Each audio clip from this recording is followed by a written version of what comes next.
In this short video, we'll be talking about simple sentences.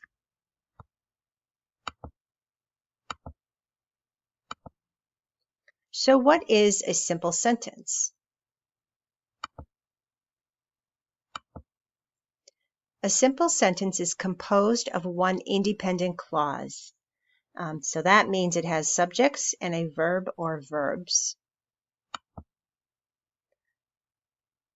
We have 4 different combinations of simple sentences. So a simple sentence can have one subject and one verb.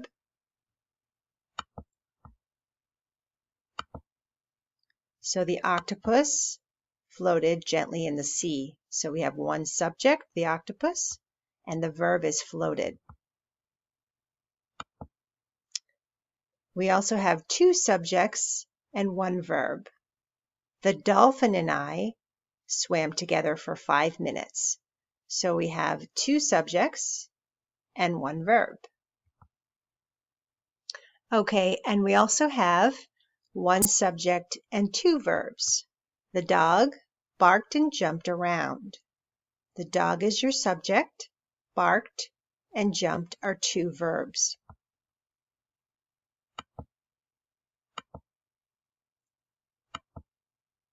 And lastly, we can have 2 subjects and 2 verbs. My dog and cat eat and nap all day.